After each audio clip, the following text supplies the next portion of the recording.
Muy buenos días, estamos en una nueva emisión del Mundo desde el Sur, programa número 19, y como siempre con la grata compañía de Maximiliano, que nos acompaña desde Buenos Aires, Argentina. Maximiliano, ¿cómo estás? ¿Qué tal, Raimundo? ¿Cómo estás?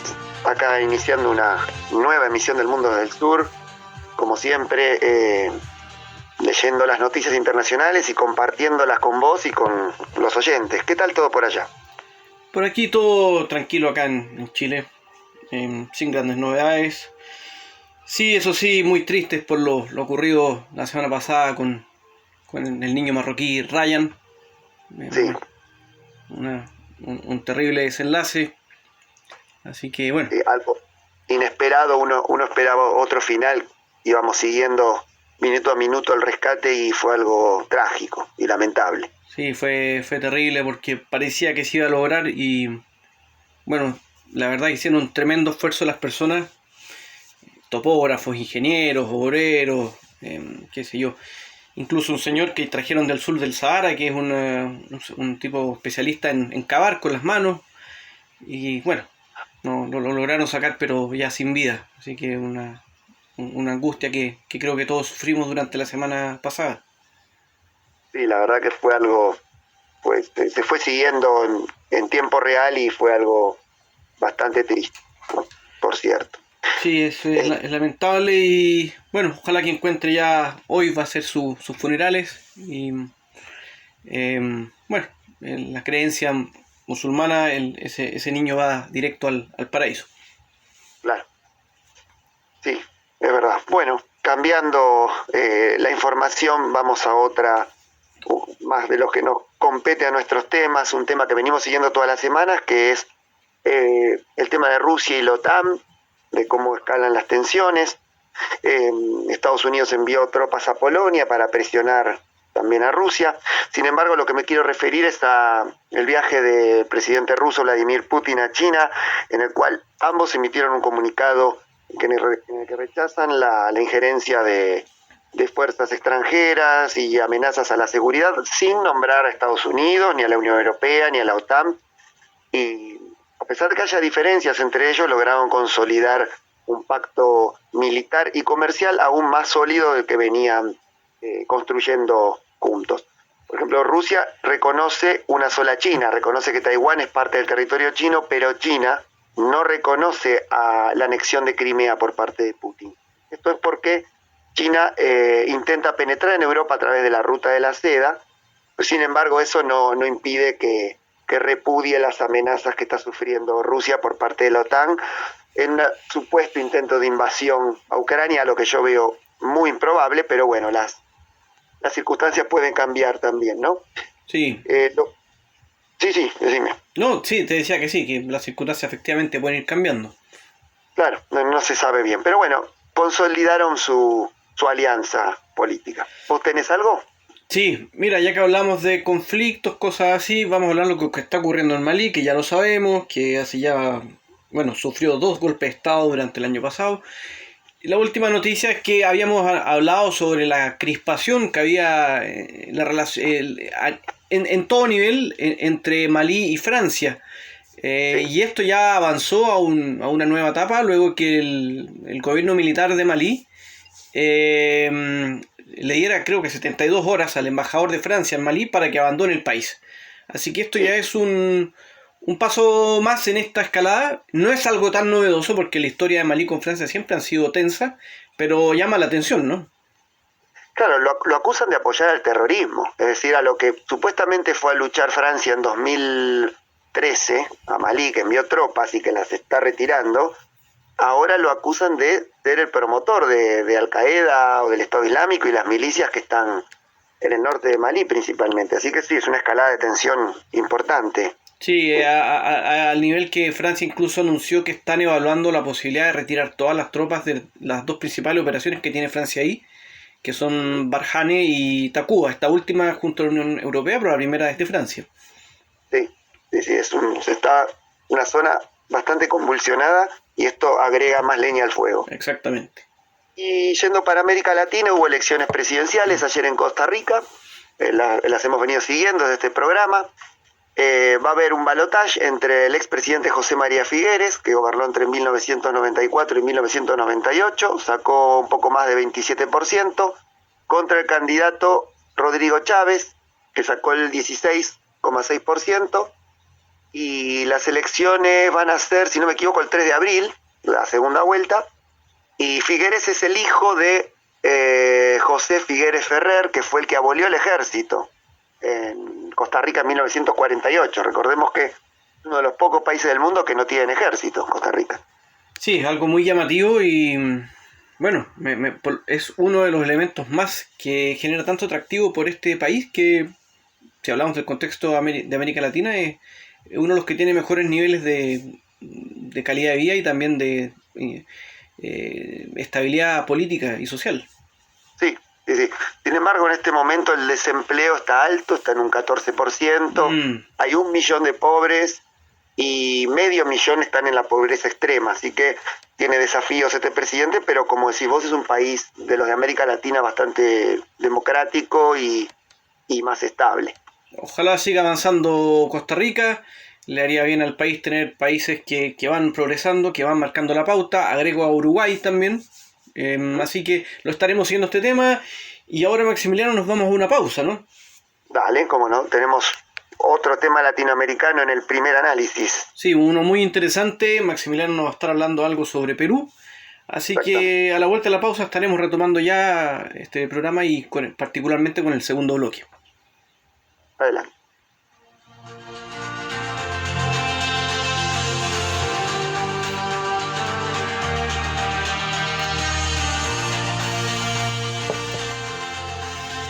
Ya estamos de regreso, como adelantábamos recién.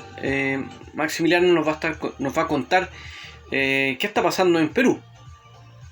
Bueno, es llamativo que a pocos meses de haber asumido el presidente Pedro Castillo, tenga que conformar por cuarta vez un nuevo gabinete de gobierno, porque han renunciado 3 primeros ministros de los que tuvo desde que asumió. Se conoció la renuncia hace unos días de Héctor Valer, que había reemplazado a Mirta Vázquez, que renunció hace solo una semana.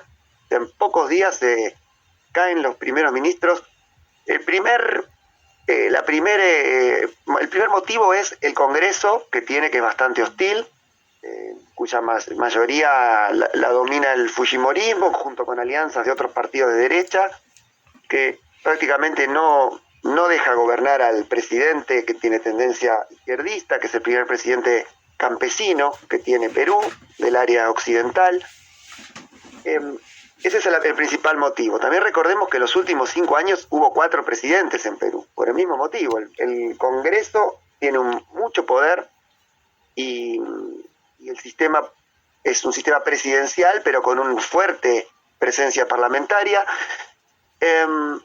Mirta Vázquez, que es la primera ministra que renunció hace una semana, tenía apoyo de ciertas fuerzas progresistas aliadas al gobierno Perú Libre, al partido del gobernante Perú Libre, que es un partido bastante minoritario, tuvo que hacer alianzas con otros sectores para poder llegar al poder. Sin embargo, renunció porque denunció corrupción, junto con el ministro del Interior, renunció la primera ministra Mirta Vázquez, y acusó al presidente Castillo no de estar implicado en la corrupción, sino de no ser bastante firme en terminar con la corrupción. Esto provocó que varios sectores progresistas que apoyaban al presidente Castillo le estén comenzando a quitar el apoyo. Sin embargo, el progresismo de izquierda de Castillo contiene a las fuerzas de derecha que dominan el Parlamento. Entonces, no sé si es una buena política abandonar el partido gobernante, porque lo dejan muy debilitado. Tal es así que tuvo que nombrar a Héctor Valer, que renunció hace pocos días, que es un primer ministro de extrema derecha, conservador, pero tuvo que renunciar por otro tema. Fue acusado de tener denuncias de violencia doméstica contra su mujer, que ella murió, y contra su hija. Así que eso mismo lo ha presionado para que renuncie. También vínculos con un empresario ligado al narcotráfico, o sea que es un polémico primer ministro que nombró Castillo. Una pregunta Conservador, de extrema derecha y ligado al narco. Sobre esto mismo, algo que hemos visto en diversas partes de América Latina, que se nombran personas en cargos importantes, en este caso estamos hablando de un primer ministro, pero en general personas, ya hemos tenido presidentes incluso, o presidentas, que tienen digamos, antecedentes bastante preocupantes. Muchas veces uno al analizar esto llega a la conclusión que no debiesen estar en la política. Sin embargo, esto pasa. Entonces yo creo que efectivamente la lucha contra la corrupción y las malas prácticas debería comenzar con esto, con un mayor filtro sobre quiénes van a ser nuestros presidentes, primeros ministros o ministros. Claro, sí. Igualmente esto lamentablemente sucede en todo el mundo porque sí. El poder, por ejemplo, que tiene el narco en financiar campañas políticas o también multinacionales, empresas, luego piden algo a cambio de financiar la campaña presidencial. O sea, los presidentes que asumen ya están debiéndole algo a los patrocinadores de sus campañas, y además las alianzas que tejen entre otros partidos políticos, que eso es sano. Las alianzas políticas tienen que ver con la democracia, no así el financiamiento espurio del narco y todo eso, pero siempre los mandatarios asumen con una responsabilidad previa, que es pagar los favores o los compromisos que tomaron, ya sea lícitos o ilícitos. Pero es verdad lo que decís, que tiene que haber un filtro ético, y si hay un antecedente penal o que te demostró que tiene vínculos con el narco, bueno, eso no debería asumir, por supuesto, no debería estar en la política. Sí, aparte que la política empieza a moldearse por necesidades que van cambiando, ¿no? Entonces, en Perú el fujimorismo sigue fuerte, a pesar de bueno, que sabemos todo lo que ocurrió en la era de Fujimori. ¿Qué es lo que pasó en Chile hace poco con el surgimiento de Kast, ¿no? Lo que pasó en Brasil con Bolsonaro, pero eso también tiene un motivo, ¿no? O sea, por algo surgen estos movimientos que uno creía que quizás estaban muertos, y de repente aparecen y ¡pum!, con mucha fuerza. Ahí quizás creo que ha fallado también el socialismo o la izquierda del continente. Sí, en Perú la izquierda no llegó a gobernar, quizás Ollanta Humala tenía un acercamiento a la izquierda, su gobierno no fue de izquierda. Alan García tampoco fue un socialdemócrata. Alan García, perdón, que terminó suicidándose por los escándalos de corrupción. Escándalo de corrupción, exactamente. También en Perú habría que ver, la justicia parece funcionar, porque todos los presidentes o los expresidentes han sido condenados por algún delito, sí, generalmente asociado con la corrupción. Entonces, eso aparentemente, pese a hacer algo que uno ve negativo, digamos, todos los presidentes están implicados en algo, pero la justicia aparentemente funciona porque, y se los logró condenar,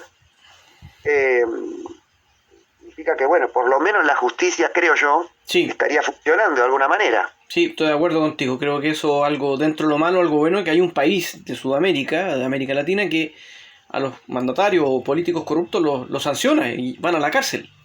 Claro.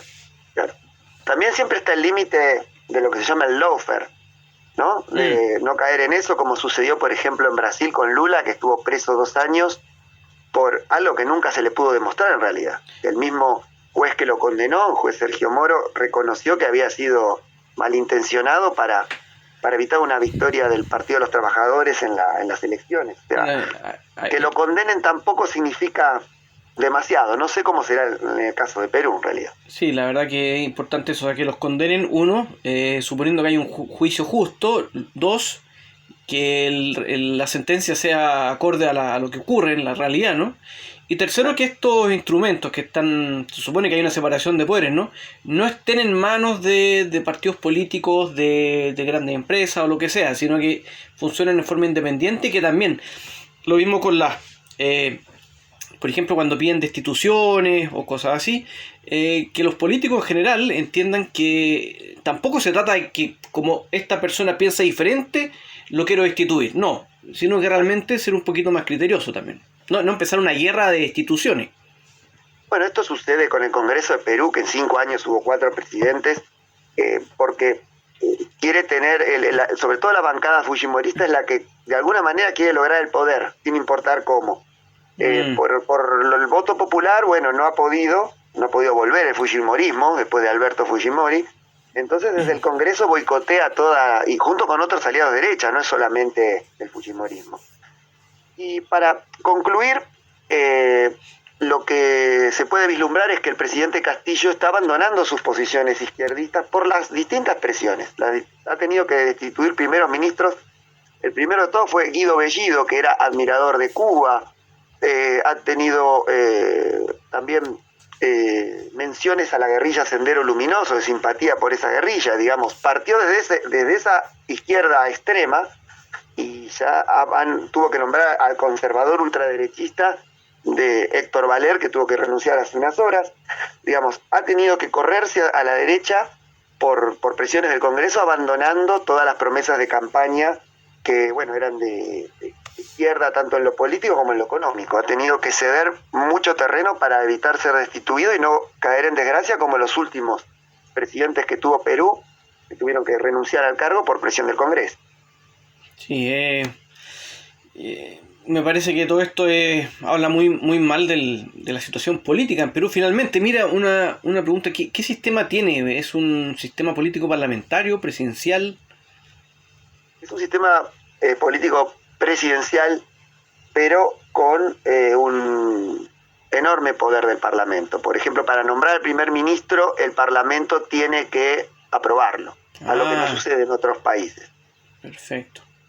Ya, Así bueno. que tiene mucho poder el Parlamento. Y este sistema en los últimos 5 años no está dando un resultado de estabilidad, porque cambian los presidentes, porque el Parlamento los destituye con distintos argumentos, algunos válidos y otros caprichosos. Digamos, pareciera que el Congreso lo que quiere es desestabilizar y dominar al Poder Ejecutivo, algo que no coincide con la división de poderes.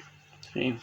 Bueno, interesante esto, lo que está pasando en Perú, también los sistemas políticos, porque hay países como por ejemplo Chile, en el cual plantean pasar de un régimen presidencial a uno parlamentarista, así que vamos a seguir de este tema porque siempre es importante conocer lo que está ocurriendo en el Perú, un importante país de Sudamérica, sin dudas. Claro, sí, y también algún día con tiempo podríamos hacer un informe sobre sistemas políticos, ¿no? Parlamentarios, presidenciales, ventajas, desventajas, qué países lo usaron. Muy buena tu idea, Maximiliano, así que creo que lo vamos a hacer un día, creo que a la gente En realidad la idea es tuya, yo la acompaño, pero la idea es tuya. La idea es de los dos, somos un equipo aquí. Bueno, después de la pausa tenemos otro análisis, ¿no? Sí, ahora nos tenemos que ir a una breve pausa y luego de esta última volveremos con el tercer y último bloque del programa y vamos a conversar un poco sobre la reciente cumbre ordinaria de la Unión Africana. Muy bien, interesante. Adelante entonces. Ya volvemos.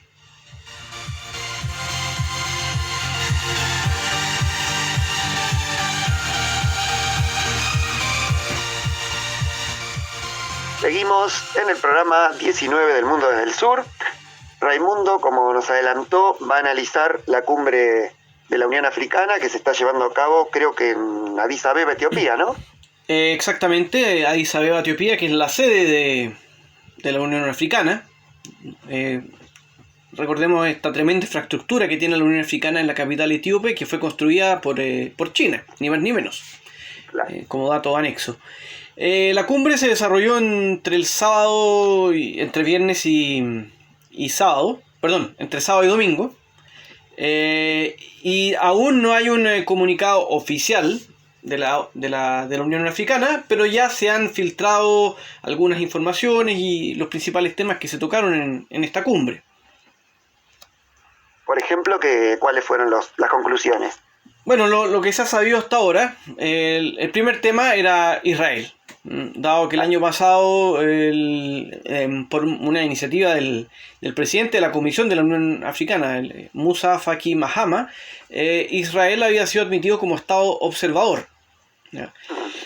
Una vez que ocurrió esto, diversos países, liderados principalmente por Sudáfrica y Argelia, se opusieron a esta medida. Claro. Sí, es algo bastante controvertido para varios. Sí, países africanos.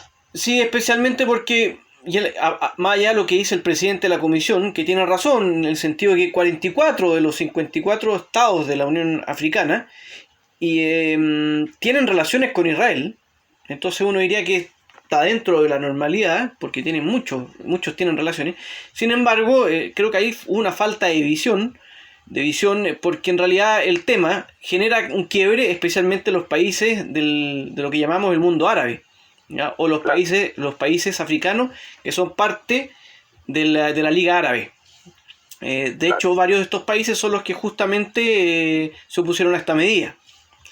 Sí, esta medida viene luego de que en 2020 Marruecos y Sudán normalizaran relaciones con Israel. Bueno, eso le agregó obviamente fue más fuego para este conflicto, ¿no? Esto en realidad el problema estalló, como dije, cuando ya lo admitieron como observador. Pero como mencionamos el programa pasado o antepasado, ya no lo recuerdo, Israel fue estado observador de la antigua Organización para la Unidad Africana, que después pasó a llamarse Unión Africana. Más allá de esto, ¿sí? ¿Cuándo dejó de ser observador? El 2003. Ajá. ¿Por qué motivo? Creo que había presiones de Libia, ¿no? No recuerdo exactamente por qué, pero ya se cambió el nombre y hubo una nueva institucionalidad y bueno, cambió esto. Seguramente por la época, yo me imagino que Gaddafi debe haber sido uno de los principales detractores. Así que... Puede ser, sí. Habría que averiguarlo eso. Sí, habría que averiguarlo y... bueno, y ahora respecto a lo que ocurrió ahora, se tomó una decisión salomónica, podríamos decir, ya que no se decidió quitarle el estatus de observador a Israel, pero tampoco se va a hacer una votación. ¿Por qué? Básicamente porque la votación seguramente iba a generar una gran división al interior de los países que integran la Unión Africana, bueno, países y la autodenominada República Árabe Saharaui Democrática, que recordemos no es un estado como tal, pero sí es un miembro de la Unión Africana. Así que en la práctica son 55 miembros. Iba a generar gran división y se optó por algo intermedio. Se va a crear un comité integrado por 6 países, que son los que van a resolver este asunto con Israel. Estos 6 países serían, en teoría, 2 que están en contra de la medida, que serían Sudáfrica y Argelia, 2 que la apoyan, que serían Ruanda y la República Democrática del Congo, y 2 importantes, que serían Camerún y Nigeria. Ajá. Bien. Así que ¿Y qué otros temas tocaron en la cumbre? Se habló sobre Etiopía. Recordemos Etiopía, que ya lleva un año y 3 meses por ahí de guerra. Algunos dicen que es guerra civil, no está claro, pero lo que sí es una guerra entre las fuerzas federales, el gobierno central y los rebeldes del Tigray, ¿no? Se habló sobre esto, se le va a entregar más recursos económicos al emisario que tiene la Unión Africana, que es el nigeriano Olusegun Obasanjo, que fue hace algunos años presidente de Nigeria. Claro, sí. Y además se hizo una votación en el Consejo de Paz y Seguridad de la Unión Africana y Etiopía perdió su puesto. Ajá, perdió el puesto por la guerra contra Tigray. Es que hubo una campaña muy fuerte por parte de algunos países de decir que cómo podía ser que Etiopía, que estaba en guerra con un Estado, podía seguir siendo parte del Consejo de Paz y Seguridad. Claro. Así que lo perdió y no se tomaron hasta ahora, por lo que se informa, ninguna decisión importante, salvo esto, lo que mencionaba de darle más recursos al emisario, que en los próximos días va a viajar al Cuerno de África. Claro. Sí, es bastante curioso esto, ¿no? Porque en realidad el representante de Etiopía, que representa a las fuerzas federales en realidad, en la Unión Africana. ¿No es cierto? Es así. Claro, o sea, Etiopía tiene un sistema federal en el cual hay 11 estados regionales que son además étnicos.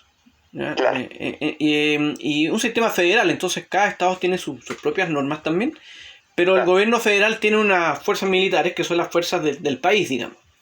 Sí. Y esas fuerzas están luchando contra las fuerzas que tiene el Tigray, que el Tigray es la región que históricamente tuvo mucho poder, o sea, fue lo que estuvo en el poder cerca de, no recuerdo, 25 años, 30 años, no me acuerdo exactamente.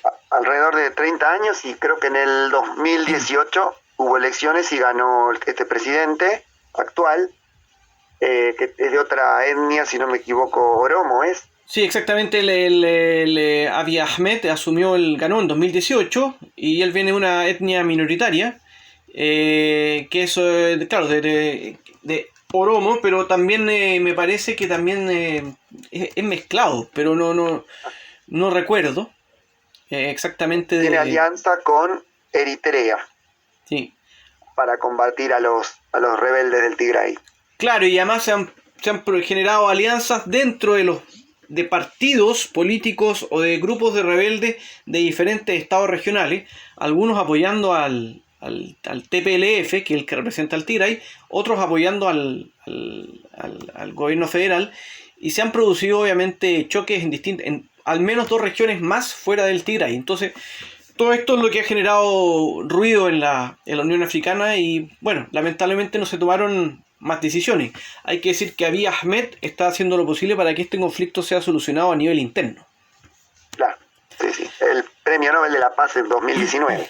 Sí, que en su momento creo que fue justo que lo ganara porque realmente sacó adelante muchos temas complejos en la región, trajo acuerdos diplomáticos, generó acercamientos, pero ahora todo esto está en veremos. Los detractores dicen que él es el causante de todo esto, los que lo apoyan dicen que no, que es en el fondo los otros están reaccionando porque salieron del poder. Pero bueno, veremos qué pasará acá. Y mira, para terminar lo de África, también se habló sobre el COVID. Se realizó una declaración rechazando absolutamente los golpes de Estado. Recordemos que nunca, en los 20 años de existencia de la Unión Africana, habían estado suspendidos 4 estados en menos de 12 meses. Claro. O sea, Sudán, Guinea, Malí, Burkina Faso han sido suspendidos de la Unión Africana en los últimos 12 meses por los golpes de Estado. Entonces también eso lo analizaron. Y también otros temas ya más generales como la seguridad nutricional del continente, la agricultura, el desarrollo socioeconómico, el capital humano. Por último, una reflexión, por ejemplo, en los estados que están suspendidos. Uno se pregunta por qué están esos 4, y uno dice está bien, porque ha habido golpes de estado. Pero ¿qué pasa, por ejemplo, con Túnez? Donde Kais Saied, el actual presidente, está tomando todos los poderes del Estado. Exacto, suspendió el Parlamento, todavía no lo rehabilitó, ¿o sí? No lo congeló, digamos. Claro. ¿Qué pasa con Chad, en que asume el hijo de un dictador? Sí. No es un golpe de Estado como tal, pero asumir sin elecciones también tiene un tufillo de golpe. Entonces, sí. ¿Qué pasa con eso? ¿Qué pasa con Togo, que tiene una dictadura hace décadas? Argelia también. Argelia, que también, fue muy llamativo cuando Argelia ganó la Copa Árabe. Le fueron a entregar la copa, estaba el presidente Abdelmadjid Tebboune y un representante de las Fuerzas Armadas, y le entregaron la copa al militar, no al presidente. Claro. Sí, no, es muy llamativo, es tremendo. O lo de Egipto, por ejemplo. Egipto, al-Sisi, que también llegó al poder con un baño de sangre tremendo. Eritrea, otra dictadura. Entonces hay un doble Libia que no celebran elecciones, las vienen posponiendo. Ahí hay como una guerra civil también, pero no hay un gobierno consolidado tampoco. Exactamente, así que bueno, genera este debate interesante sobre, no solo en esto, sino que en otros temas, sobre lo mismo lo de Israel también, países que se están oponiendo, pero que quizás seguramente algunos de ellos, no sé si tienen relaciones secretas de comercio. Entonces es todo un doble estándar ya clásico a estas alturas de la vida en la política internacional. Seguro. Bueno, es muy, muy importante el informe sobre la Unión Africana. Hay que seguir estando atentos porque África es un continente políticamente muy rico, siempre nos da material, y a nosotros somos muy, muy fan de África. Somos africanistas de corazón. Somos muy africanistas, exactamente. Lamentablemente, Maximiliano, tengo una mala noticia, y es que el programa, eso sí, está terminando. Pero bueno, no importa, el jueves tenemos la emisión número 20 con temas bastante elaborados que vamos a tocar. Sí, vamos a estar con nuevos temas. ¿Hacemos un adelanto o lo dejamos hasta aquí nomás? Como quieras. No, los vamos a dejar en misterio para que la gente venga el jueves. Y como siempre van a ser temas muy interesantes. Lo que sí les sugerimos que se suscriban al canal del Mundo desde el Sur en YouTube para recibir las actualizaciones, y también dejar algún comentario, algún like si les gustó y poder escuchar los programas anteriores. Exactamente, y recordarles también que no lo también nos pueden contactar si es que lo quieren a través de nuestras cuentas en Twitter, ¿no? Claro, exactamente. ¿Cómo es tu cuenta de Twitter? La mía es Ratopado. Bien, la mía es Bruixland. Ratopado, Con X. Bruixland con X. También nos pueden contactar por ahí, así que los dejamos invitados a seguir en contacto con nosotros y por supuesto siempre escuchando el programa. Perfecto, bueno, nos vemos el próximo jueves y saludos a todos los oyentes. Sí, nos veremos la próxima semana y yo una última mención para lo que pasó con el niño Ryan, que ya fue enterrado y que nos lleve a todos a reflexionar sobre lo que ha pasado y lo que generó que fue la unidad de todo un país y, por qué no, también del mundo, todos pensando en una persona que estaba sufriendo y quizás debiésemos hacer esto de unirnos más y de pensar en los demás más seguidos en un mundo especialmente tan crudo como el de hoy.